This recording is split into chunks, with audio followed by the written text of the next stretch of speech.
dual language and bilingual teachers, if you're looking for a smooth start to your morning, come along for the ride because I'm going to show you a really simple routine that is going to rock your world.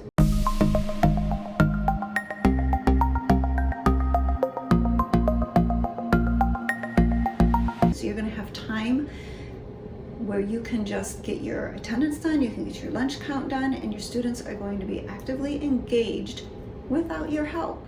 If you're new here, my name is Judy from Your Dual Classroom, and I am going to show you in this video how to set up your morning bins so that your students will come in and know exactly what to do, and your room is going to run like a well-oiled machine, and you're going to absolutely love it. Stick with me.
So besides your activity cards, what goes into a bin?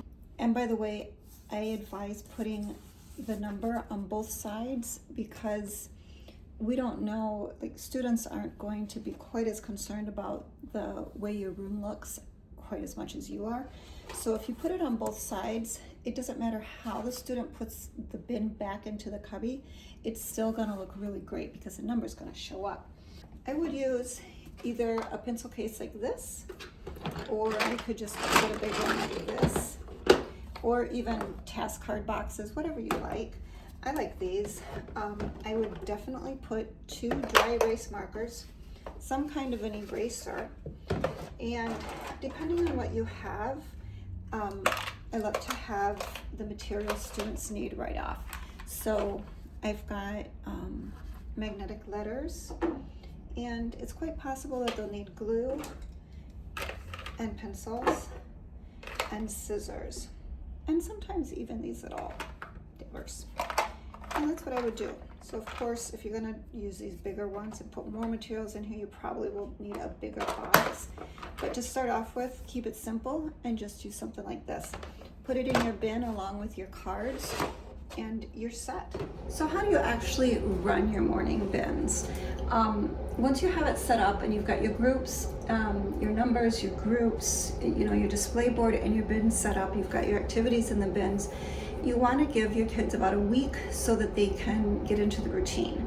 I would take the first day to explain, introduce students to the board, introduce them to the bins, introduce how the numbers and the groups coordinate to a bin, and let students know that one student will pick up the bin, take it to the rug or the table or the designated area for working, and then let students know that everybody's going to help clean up when the activities are finished, when time's up.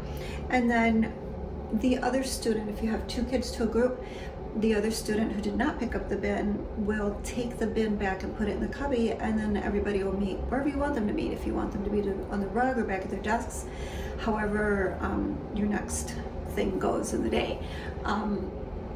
I would give probably 10, certainly no more than 15 minutes. I think 15 minutes is certainly really a generous amount of time. But I think 10 minutes is an ideal amount of time for morning bin. Students will understand that they have to move quickly, they have to be quiet, and just make sure that you go through the rules. If you have, your voice level, students understand that.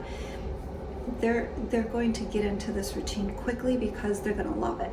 It's going to be fun, and it's going to run very smoothly for you and for them. I would recommend switching your groups out with the students in each group. I would move that about every month roughly, and then the actual activities within the bin I think need to be switched out every week, because that way students are going to remain engaged, and you're going to have quite a few activity cards to place in there. Switch it out every week, and you're going to see your room is just going to run smoothly, and the kids are going to understand the routine, and you're going to love it.